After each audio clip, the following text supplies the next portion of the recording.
Hi guys, Richard Blaine here. Thanks for stopping by my Easy Cooking channel tonight. You know, this last week I was at the shop working and all of a sudden the door opens up and in comes this guy and this girl. And he goes up to one of the guys I work with and he says, "I'm looking for Richard Blaine." And so Rob, the guy I work with, points over there to me. And the guy comes up and he says, "Richard Blaine?" And I turn around and go, "Yeah."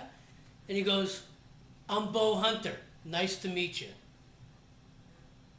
I was like, "What's up, Bo?" I mean, he told me he was going to be in Vegas and that he might stop by and visit me at the shop. And guess what? He and his lovely wife stopped by and visit me at the shop.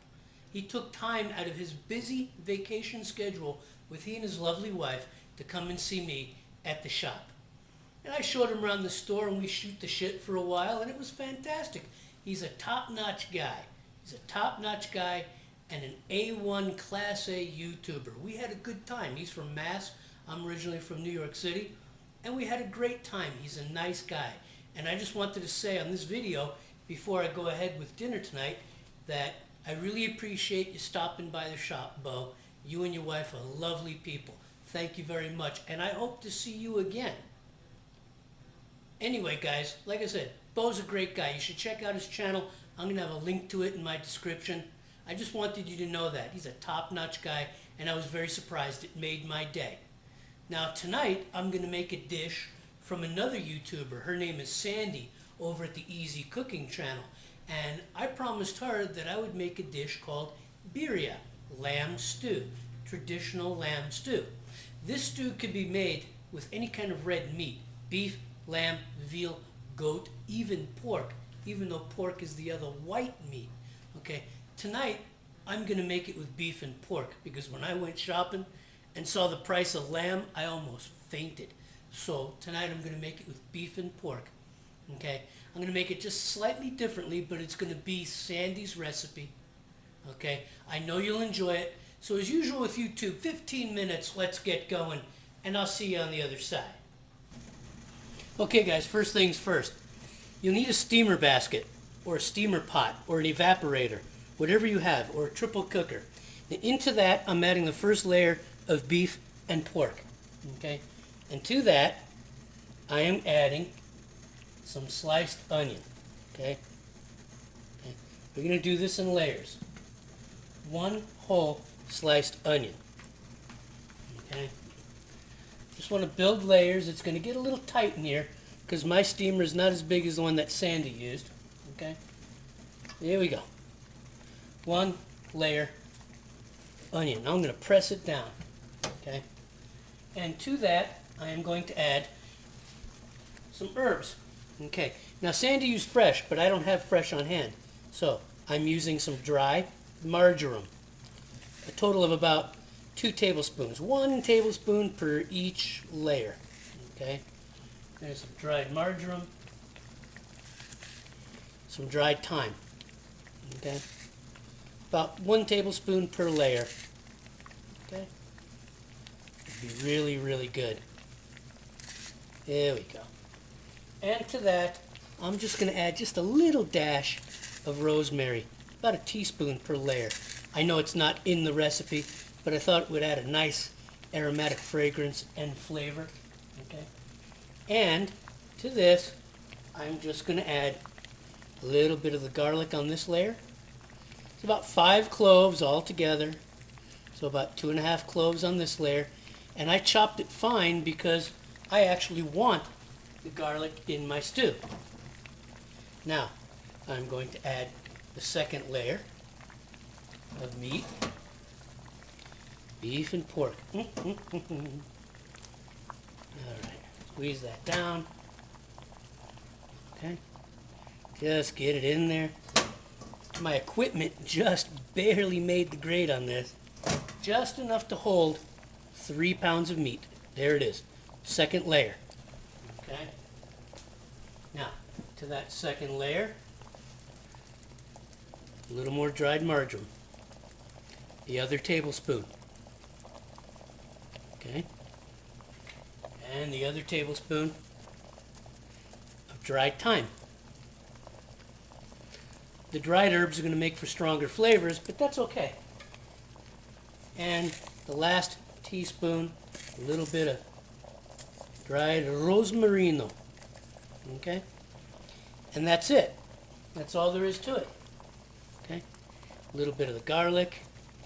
Okay? Okay? Some more onion on top. Okay? There we go. And this is going to steam for about 90 minutes on medium and create a truly exceptionally flavorful broth. Okay? Here we go. Okay? And then the cover is going to go on top, and we'll be back in 90 minutes. Okay, guys. The meat's been steaming on medium for 2.5 hours. It is so tender, it's ridiculous. I didn't even have to shred it. I just broke it up with a wooden spoon and got all this. Now, in my case, I decided to keep the onions. Okay? In my case, I decided to keep the onions and the garlic in there. And because I'm using dry herbs, I didn't have to strain it out. But this is the meat. And now I'm going to show you what the stock looks like. Okay, guys, here it is. This has got to be some of the most flavorful stock I have ever made in my life. As a matter of fact, in the future, I think I'm going to make chicken and beef stocks like this again. But look at how rich that is. It's so flavorful. This whole house smells so aromatic. And right now what I'm going to do is I'm going to let the meat cool for about 30 minutes, and I'm going to move this stock aside, and we're going to make our chili tomato sauce. So let's move forward. Okay, so we're getting ready to make our tomato chili sauce. And into the boiling water, I have 2 pounds of Roma tomatoes. And to that, I'm going to add 4 Guajillo chilies. I could have added Mirasols, but I couldn't locate Mirasols. So Sandy says Guajillos will work just as well. And to that, I'm going to add 4 New Mexico chilies. Okay, because I couldn't find the pipitilla chilies. Okay. And as everybody here in YouTube land knows, I like the heat, so according to Sandy's recipe, 2 chili de árbol for the spice, in go the seeds, yes, the seeds. Give this a quick push down, get that boiling water to start softening up these chilies. Okay. 10 or 15 minutes, about 15 minutes to get these chilies soft and the tomatoes soft. I'm just going to add a little pinch of salt. There we go. And 15 minutes from now, I'm going to take this mixture to the blender and we'll move on to the next step. See you in a little bit. Okay, so now I'm going to take the chili tomato sauce that I've been boiling and I'm going to blend it in small batches in the blender. Now, after it's been blended, you can strain it to make sure you don't get any chili skin in the recipe, but I know how this blender works, so that's not going to happen. Now, I'm going to do this a couple of times because I still have more of the sauce here, and I'm going to put it into another bowl, and then I'm going to add it to the broth that we have. So I just wanted you to see that I'm going to grind it up in small batches here in my blender. Okay, guys, this is where the rubber hits the road. I'm reheating my beef stock. You can see it's starting to boil. And to that, I am adding my tomato and chili pepper stock. Okay.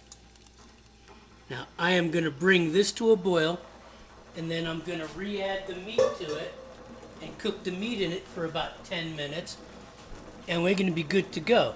I'm going to season it with 1 cube of beef stock and 1.5 tablespoons of Worcestershire sauce, according to Sandy's recipe. And I can tell you right now, I am just falling in love with this recipe. This is just so loaded with flavor and so loaded with aroma. I'm surprised I've never made this before. This is just fantastic. Okay, so I'm going to simmer this for about 20 minutes, and I'm going to go walk Riley because it's that time of night, and I'll see you guys in a bit. Okay, guys, the tomato pepper mixture with the beef broth and pork broth is done. I'm ready to plate this up. I'm going to spoon some meat into the bowl and this broth on top. I'm going to keep the meat and the sauce separate, like Sandy's family does in honor of this recipe.